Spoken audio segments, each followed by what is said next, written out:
आपका ET now स्वदेश में और आप देख रहे हैं एफएनओ जंक्शन और मैं हूं शरद दुबे, जहां पे अगले आधे घंटे जो है वायदे बाजार में कहां पे कमाई के मौके बनते हैं, क्या इंपॉर्टेंट गेस्ट के कॉल्स रहते हैं, ये सारे डिटेल्स जो है हम आपको बताएंगे। लेकिन चलिए एक बार मार्केट्स की चेक ले लेते हैं। यहाँ पे देखें तो निफ्टी में जो है करेक्शन बना हुआ है। दिन में जो है आप देख सकते हैं गैप डाउन ओपनिंग आई थी और अभी जो है 24,600 के लेवल के नीचे जो है ट्रेड हो रही है और अभी भी जो है टुवर्ड्स द डेज लोज के आसपास ही है। कुछ रिकवरी करने की जो है कोशिश अभी तक नहीं देखने मिली है। वही निफ्टी बैंक की भी बात कर लेते हैं।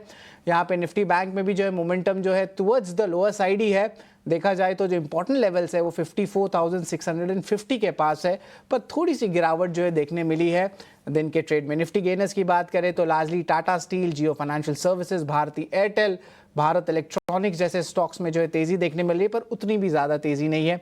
एक रेंज बाउंड है, लगभग आप कह सकते हैं हाफ बेसिस पॉइंट से लेके 1% तक है। निफ्टी लूजर्स की बात करें तो यहाँ पे ऑटो सेगमेंट में सबसे बड़ा लूजर M&M है। इसके अलावा पावर ग्रिड पे भी नज़र रखिएगा। आज आईटीसी के नतीजे आने वाले, फिर भी स्टॉक में थोड़ी सेलिंग प्रेशर आई है, खास करके खपत वाले शेयर्स में, जिसने हमें बताया। रिलायंस यहाँ पे भी जो गिरावट आ रही है, अगले जो है पिछले 2 दिन से माफ़ करिएगा, यहाँ पे जो है मोमेंटम जो है लूज हुए जा रहा है।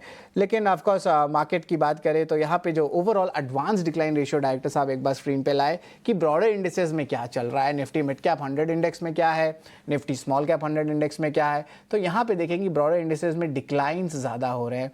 ऑफकोर्स इवन स्टीवन जैसा लग रहा है अगर आप बीएससी की बात करें, बट ओवरऑल 1:2 का रेशियो दे सकते हैं अगर हम वायदे बाजार के आंकड़े चेक करें तो। लेकिन चलिए अब तो ये नंबर्स हो गए। ग्लोबल क्यूज के कारण भी जो है मार्केट्स में थोड़ी प्रेशर देखने मिल रही है आज। लेकिन रिपोर्ट कार्ड क्या है उस पर भी हमारी नज़र डालते हैं।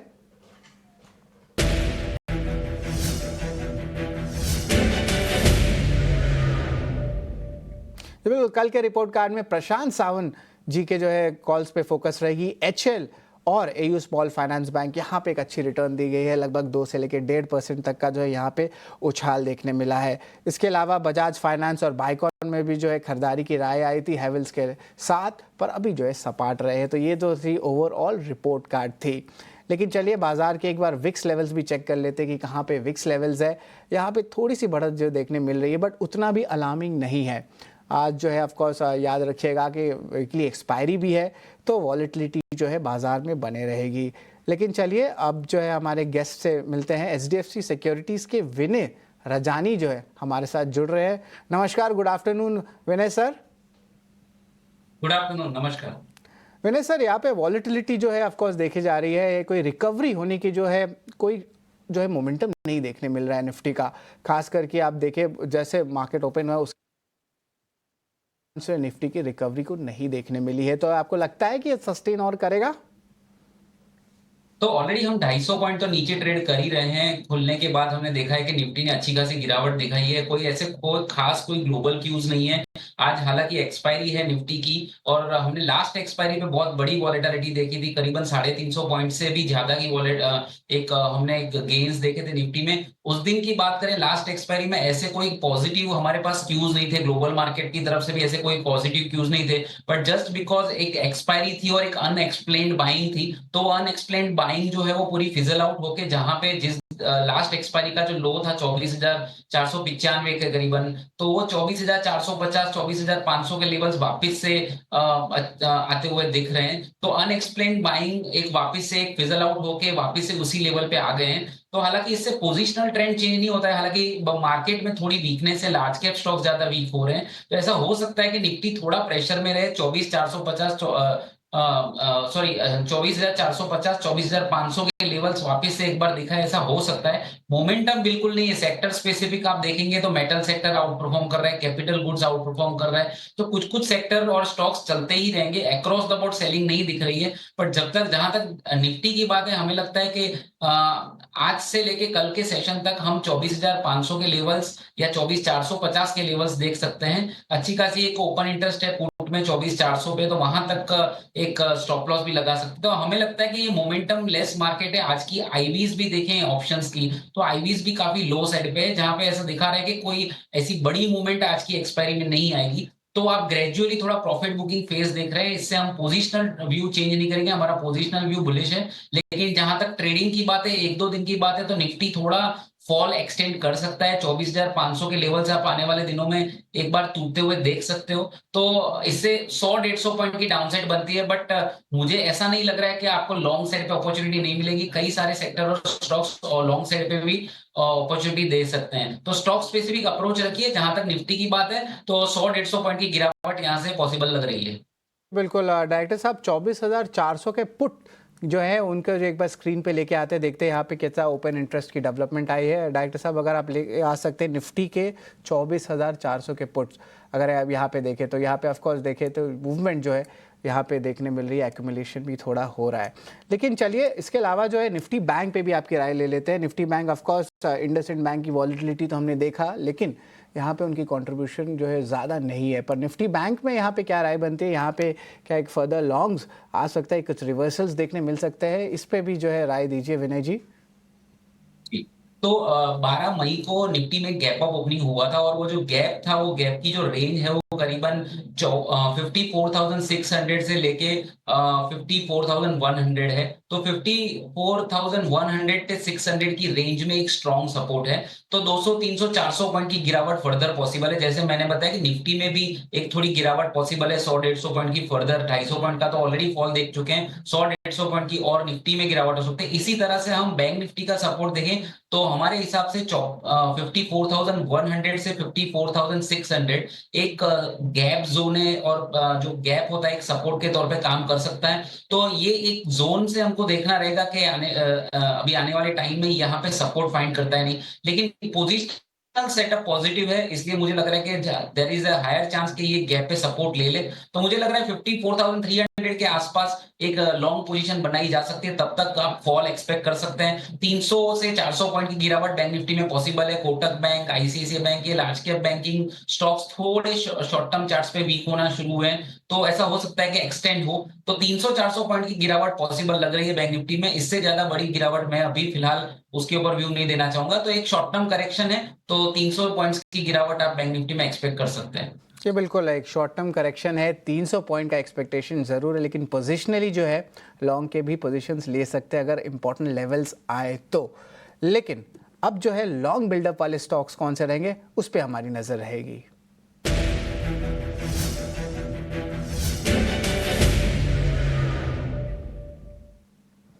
ताज़ा खरीदारी में जो है 3 अहम स्टॉक्स आ रहे हैं। सबसे पहला है मैक्स फाइनेंशियल सर्विसेज, यहाँ पे जो है बाइंग देखने मिल रही है। कुछ एचएनआई सेगमेंट्स में भी जो है जहाँ से मुझे पता चल रहा है कि बाइंग आ रही है। नाल्को की बात करें तो अर्निंग्स बहुत स्ट्रॉन्ग आया था, एनालिस्ट एस्टिमेट को बीट किया था, तो उसके कारण जो है अर्निंग्स का यहाँ पे ट्रेड बन रहा है, लॉन्ग बिल्डअप देखने मिल रही है। और इंटरेस्टिंगली टाटा स्टील, यहाँ पे जो है टेक्निकल एनालिस्ट भी बोल रहे थे पिछले 2 से 3 ट्रेडिंग सेशन में कि यहाँ पे एक सस्टेन लॉन्ग टर्म जो है डेवलपमेंट देखने मिल सकता है, यानी कि पोजिशनल ट्रेड भी आ सकता है।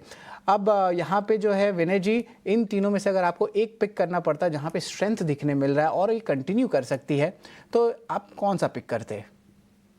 जी, तो इन तीन में से अगर एक पिक करना है तो I would go with national aluminium NALCO. सबसे पहली बात तो एक मेटल सेक्टर में बहुत बढ़िया तेजी है। आज के सेशन में जब 250 पॉइंट की गिरावट हम निफ्टी में देख रहे हैं, तो मेटल सेक्टर अभी हाई पे चल रहा है। तो not only NALCO but Tata steel, Jindal steel और जेएसडब्ल्यू स्टील में भी हमने रिलेटिवली स्ट्रेंथ देखी है। नाल्को का एक एडेड एडवांटेज ये है कि उसने रिजल्ट्स काफी अच्छे पेश किए, उसके बाद गैप अप ओपनिंग हुआ और टेक्निकल सेटअप काफी पॉजिटिव लग रहा है। रिसेंटली उसने 200 दिन की एवरेज भी सरपास की थी। तो एक पॉजिटिव रिजल्ट आने के बाद और सेक्टर के चलने के बाद और एक टेक्निकल सेटअप स्ट्रांग होने के बाद ऐसा लग रहा है कि नैल्को में हम डेफिनेटली एक लॉन्ग साइड पे पोजीशन बना सकते हैं। स्टॉक में अगर कैश की प्राइस की बात करें तो 187 के करीबन ट्रेड कर रहा है। मुझे लग रहा है रिजल्ट्स आए हैं तो वॉलेटिलिटी थोड़ी ज्यादा होगी, तो थोड़ा स्टॉप लॉस और टारगेट्स भी आपके थोड़े वाइडन होने चाहिए। तो मुझे लग रहा है 183 का एक स्टॉप लॉस बना के आप इसमें लॉन्ग बना सकते हैं। अपसाइड में ऐसा हो सकता है कि स्टॉक 194, 195 के टारगेट्स आपको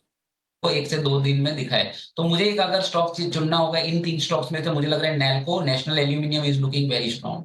ये बिल्कुल, नाल्को का टारगेट प्राइस भी 194 लेवल्स का है, स्टॉप लॉस 183 का है। और एक चीज़ बता दूं कि मेटल्स में जो है पिछले 2 सेशन में जो एक अच्छी बाइंग और सपोर्ट जो है मिल रही है बाजार में। अब इंटरेस्टिंगली चाइना ने भी जो है हाल ही में अपने लोन रेट्स घटाए हैं, जिस तरह उनका इंफ्रा और मेटल्स जो है ग्लोबली जो है रैली कर रहा था। ऑफकोर्स उसका सेकेंड ऑर्डर इफेक्ट जो है भारत के स्टॉक्स में मिला। और नाल्को के नतीजे देखिए वो भी बहुत स्ट्रॉन्ग आए, आज दिन के ट्रेड में लगभग 3% ऊपर है। लेकिन चलिए थोड़े से शॉर्ट कवरिंग वाले स्टॉक्स पे भी नज़र डाल देते हैं। शॉर्ट कवरिंग के 3 स्टॉक्स मैंने पिक किए हैं, एस्ट्रल, जाइडस लाइफ और एनसीसी।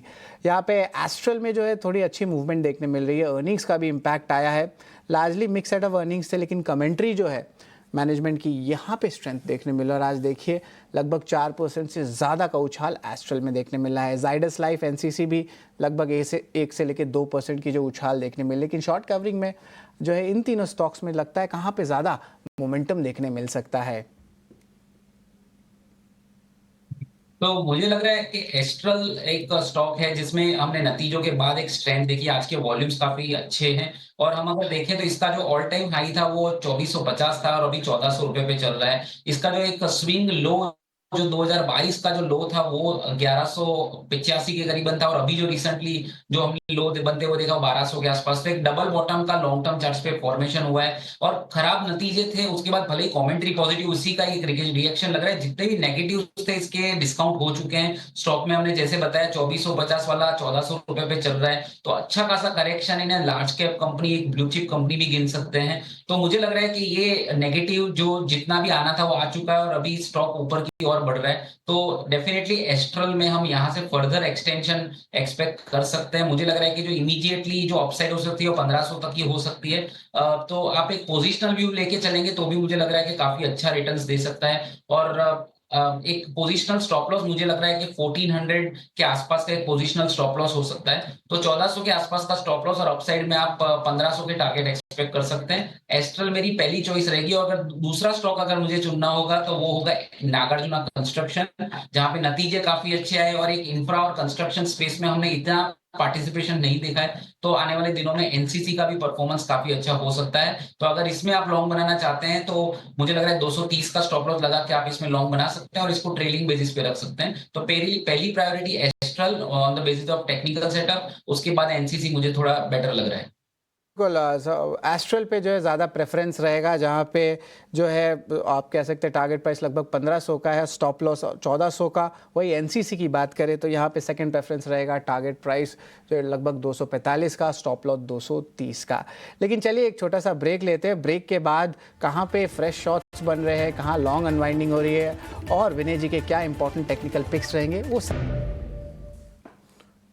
तो फ्रेश शॉट्स में जो है ऑटो स्पेस से एमएनएम है, one of the top losers भी है आपके निफ्टी इंडेक्स में। लगभग 3% की गिरावट यहाँ पे देखने मिल रही है। पावर ग्रिड यहाँ पे जो मुनाफा वसूली आ रही है, लार्जली 2% का गिरावट है। और आईटीसी आज नतीजे भी आने वाले हैं और सारा एफएमसीजी पैक में जो है आज बास्केट सेलिंग भी देखने मिल रहा है। कोलगेट पामोलिव का कॉन कॉल में भी जो था कुछ इंपॉर्टेंट बात कहा गया था और वो था कि जो रूरल मार्केट्स है वहाँ पे अभी तक पूरा रिकवरी नहीं आया है और अर्बन मार्केट से भी जो है अच्छे ग्रोथ नंबर्स नहीं देखने मिले। तो इसके कारण ऑफकोर्स एफएमसीजी स्पेस में भी जो है थोड़ी गिरावट देखने मिल रही है। खास करके आईटीसी यहाँ पे देखें तो लगभग 2% की गिरावट आई है। यहाँ पे ऑफकोर्स अर्निंग स्पेसिफिक आईटीसी में वॉलिटिलिटी बहुत रहेगा, तो जानबूझ के मैं आईटीसी को नहीं लूँगा। लेकिन ताज़ा बिकवाली में एमएनएम और पावर ग्रिड है सामने, तो यहाँ पे जो है और सेलिंग कहाँ इंटेंसिफाई हो सकता है। याद रखिए 4-5 दिन में एमएनएम फोकस में रहेगा, इनके जो है मंथली सेल्स के आंकड़े भी आएंगे। पावर ग्रिड भी यहाँ पे है, तो एमएनएम और पावर ग्रिड अगर पकड़ना होता तो यहाँ पे कौन सा स्टॉक में जो है ज़्यादा और बिकवाली देखने मिल सकता है और उनके क्या इंपॉर्टेंट लेवल्स रहेंगे।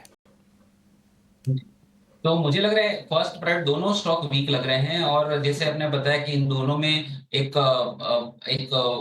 सेलिंग हो रही डेरिवेटिव साइड से भी नेगेटिव संकेत हैं और शॉर्ट टर्म मूविंग एवरेज के सपोर्ट भी टूटे हैं एमएनएम में। तो एमएनएम डेफिनेटली मेरी एक पिक भी है आज की जो थी वो शॉर्ट साइड पे एमएनएम की थी, तो फर्स्ट प्रायोरिटी एमएनएम को दे सकते हैं। 3005 के आसपास स्टॉक चल रहा है तो डेफिनेटली इसमें एक शॉर्ट साइड का बनता है। अगर मे फ्यूचर में बात करें तो फ्यूचर में आप शॉर्ट कर सकते हो 3015 3019 के आसपास। मुझे लग रहा है 3080 का एक स्टॉप लॉस आप इसमें लगा सकते हैं और जो आपका टारगेट होना चाहिए वो 2930 का होना चाहिए। तो फर्स्ट मेरी प्रायोरिटी एमएनएम में है। पावर ग्रिड भी नेगेटिव लग रहा है और डेफिनेटली मार्केट भी इस तरह का है कि जहां पे शॉर्ट की अपॉर्चुनिटी बन रही है वहां पे शॉर्ट कीजिए और जहां पे लॉन्ग की बन रही है तो वहां पे लॉन्ग कीजिए। तो कोई डायरेक्शनल मूव नहीं लग रहा है तो डेफिनेटली मैं पावर ग्रिड को भी कंसीडर करना चाहूंगा। तो पावर ग्रिड की जो प्राइस है वो अभी करीबन चल रही है, पावर ग्रिड की प्राइस 289। तो मुझे लग रहा है 294 के स्टॉप लॉस से आप इसमें शॉर्ट बना सकते हैं और 282 का टारगेट आप एक्सपेक्ट कर सकते हैं। तो यस डेफिनेटली दोनों स्टॉक में वीकनेस दिख रही है। पहला प्रायोरिटी मैं दूंगा एमएनएम शॉर्ट्स को फॉलोड बाय पावर ग्रिड। बिल्कुल, तो प्रायोरिटी में एम के शॉट्स पे नज़र रखेगा, फिर आता है पावर ग्रिड पे। तो ये जो है इम्पॉर्टेंट चॉइसेस जो है विनय ने बताए हैं। लेकिन लॉन्ग अनवाइंडिंग वाले शेयर्स भी है हमारे पास। India Energy exchange, Escorts, Kubota और मैरिको, इन तीनों में जो है लॉन्ग अनवाइंडिंग देखने मिल रहा है। India Energy Exchange of course numbers हाल ही में आया था, largely inline set of numbers आए हैं। एस्कॉर्ट्स क्यूबोटा यहाँ पे ऑफकोर्स मोमेंटम खास करके जो रूरल सेगमेंट है उसको लेके तो पॉजिटिव इंडस्ट्री की थी, लेकिन यहाँ पे जो लॉन्ग पोजीशन बन रहे थे अब वहाँ पे अनवाइंडिंग देखने मिल रही है। स्टॉक 2% डाउन है, 3450 के लेवल पे डाउन। और मैरिको जिस तरह एफएमसीजी स्पेस में जो है बास्केट सेलिंग आ रही है कुछ कुछ सेगमेंट्स में, तो यहाँ पे भी दिख रहा है कि 700 के भाव के नीचे मैरिको आ गया है। यहाँ पे इन तीनों में जो है विनय जी, एस्कॉर्ट्स क्यूबोटा लग रहा है कि यहाँ पे ज़्यादा लॉन्ग अनवाइंडिंग देखने मिल सकता है, एक्सपेक्टेशन ज़्यादा थी, तो यहाँ पे लगता है एस्कॉर्ट्स क्यूबोटा हमारे नज़र में होना चाहिए। जी डेफिनेटली एस्कॉर्ट में हमने पिछले 3-4 दिनों में अच्छी खासी एक सेलिंग ऑलरेडी देख चुके हैं और जो 3616 का हाई था वहां से करीबन 3445 तक आ गया है स्टॉक में। बट मुझे लग रहा है कि सेक्टर में जिस तरह की वीकनेस है तो उसको प्रायोरिटी देते हुए मुझे लग रहा है एफएमसीजी स्टॉक जो आपने मैरी को बताया उसका टेक्निकल सेटअप थोड़ा रिलेटिवली वीक लग रहा है। थोड़ा डिस्ट्रीब्यूशन होने के बाद अभी on the verge of breaking the previous swing low, तो प्रीवियस स्विंग लो इसका 696 का था, अभी भी ये स्टॉक आज का जो लो है 696.70 है। तो कहीं ना कहीं ब्रेकडाउन के चांसेस एफएमसीजी स्टॉक में मैरिको में लग रहे हैं। तो इन तीनों स्टॉक्स में से अगर मुझे एक चुनना हो तो मुझे लग रहा है कि मैरिको शॉर्ट्स के साथ जाना चाहिए। तो 698 का प्राइस चल रहा है। एक कंडीशनल मैं यहाँ पे सेल देना चाहूंगा, अगर 696 का लेवल टूटता है कैश में तो आप 705 रुपए का स्टॉप लॉस रख के करीबन 15 से 20 रुपए की डाउनसाइड एक्सपेक्ट कर सकते हैं। तो 696 के नीचे आप 680 के टारगेट एक्सपेक्ट कर सकते हैं और 705 का स्टॉप लॉस मैं रिकमेंड करूंगा। तो इन तीनों में से मुझे लग रहा है कि एक स्टॉक को मैं लेना चाहूंगा शॉर्ट साइड पे, वो है मैरिको। जी बिल्कुल, कंडीशनल सेल कॉल आ रहा है मैरिको की तरफ। स्टॉक 700 के नीचे अभी ट्रेड कर रहा है, लगभग 1.5% से ज़्यादा का जो है ओवरऑल गिरावट देखने मिला है। लेकिन विनय जी, आपके क्या कॉल्स रहने वाले हैं? जी, तो मैंने जैसे बताया मेरा भी एक call Mahindra and Mahindra short side पे था। तो मेरी रिकमेंडेशन ये रहेगी कि आप महिंद्रा एंड महिंद्रा का मे का फ्यूचर आप शॉर्ट कर सकते हैं करीबन 3015 3019 की रेंज में। 3080 का मैं स्टॉप लॉस रिकमेंड कर रहा हूँ और डाउन साइड में 2930 का टारगेट में दे रहा हूँ नेक्स्ट 2 से 3 ट्रेडिंग सेशन के लिए। दूसरी तरफ मुझे लग रहा है कि कैपिटल गुड्स स्पेस, खास करके जो एमएनसी कैपिटल गुड्स स्टॉक्स हैं जैसे कि एबीबी और सीमेंस, इनमें एक अच्छी स्ट्रेंथ दिख रही है। तो एबीबी का मे का फ्यूचर आप लॉन्ग साइड पे ट्रेड कर सकते हैं, बाय करने की सलाह दूंगा एबीबी मे फ्यूचर में करीबन 5920 के आसपास आप लॉन्ग कर सकते हो। 5830 का एक ट्रेडिंग स्टॉप लॉस रहेगा और अपसाइड में 6100 का टारगेट आप एक्सपेक्ट कर सकते हैं। जी बिल्कुल, एक बार जो है रिवाइज कर लेते हैं सारे कॉल्स जिस पे हमारी नज़र रहेगी। खास करके स्टार्ट करते हैं तो ऑफ कोर्स एमएनएम पे जो है फ्यूचर्स पे यहाँ पे शॉर्ट आया है। टारगेट प्राइस लगभग 2930 का है, स्टॉप लॉस दिया है 3080 का, तो इसको जो है ज़रूर स्क्रीन पे देख लीजिए। इसके अलावा एबीबी सीमेंट्स जो है विनय जी के कॉल्स आए, एबीबी में जो है लॉन्ग का कॉल आया है, तो उस पर भी नज़र रखिएगा। करंट फ्यूचर्स पे टारगेट 6100 का है, स्टॉप लॉस 5830 का है। और सीमेंट्स पे भी जो है नज़र रहेगी। यहाँ पे कैपिटल गुड्स पे जो है आपका फ्रेश मूवमेंट जो है देखने मिला है, खास करके पॉजिटिव का। लॉन्ग अनवाइंडिंग में ऑफकोर्स मैरिको जो है इन्होंने पिकअप किया है, जहाँ पे ज़्यादा शॉट्स भी देखने मिल सकता है, तो इस पर भी नज़र रखेंगे। फ्रेश शॉट्स की अगर बात करें तो एमएनएम की जो है पहले बात की थी और पावर ग्रिड, इन दोनों पे ही जो है फ्रेश शॉट्स की जो है ताज़ा बिकवाली हो रही है, तो उस पर भी पोजीशंस बने हैं, ये आप स्क्रीन पे देख सकते हैं विनय के कॉल्स। और जो ओवरऑल हम बात करेंगे शॉर्ट कवरिंग के, तो यहाँ पे एनसीसी पे भी नज़र रखिएगा और एस्ट्रल, दोनों पे, इन दोनों कॉल्स पे नज़र है, एस्ट्रल का और एनसीसी का। तो इस पे जो है आपके इंपॉर्टेंट टारगेट प्राइस और स्टॉप लॉसेस देखने मिल रहे हैं। और आखिर में लॉन्ग बिल्डअप वाले स्टॉक्स में भी बात कर लेते हैं, जहाँ पे नैल्को जो है इनकी टारगेट प्राइस 194 और स्टॉप लॉस 183 का। तो पूरा रिवीजन हो गया विनय जी के इंपॉर्टेंट कॉल्स का। धन्यवाद विनय जी। आप कुछ डिस्क्लोजर देना चाहेंगे? जो भी स्टॉक्स आज हमने डिस्कस किए हैं उसमें मेरी कोई पर्सनल पोजीशन नहीं है, पर हमने हमारे क्लाइंट्स को एडवाइस किए हो सकते हैं और हमारे कंपनी एसोसिएट के पास भी पोजीशन हो सकती है। जी बिल्कुल, धन्यवाद विनय जी, आप हमारे साथ जुड़े और हमारा एफएनओ जंक्शन में इंपॉर्टेंट कॉल्स दिए। लेकिन एक बार मार्केट चेक ले लेते हैं। निफ्टी जो है और गिरावट और बढ़ गई है और 1% से ज़्यादा का गिरावट है, 250 पॉइंट का जो है फॉल देखने मिल रहा है, तो बाज़ार जो है फॉल मोड पे है। लेकिन ओवरऑल कहेंगे कि निफ्टी बैंक में भी जो है ये आंकड़ा देखने मिल रहा है, ये भी टुवर्ड्स द डेज लो पे चल रहा है, 450 पॉइंट्स का जो है गिरावट देखने मिला है। तो आज के लिए बस इतना ही एफएनओ जंक्शन में। आप देखते रहिए ईटीना स्वदेश।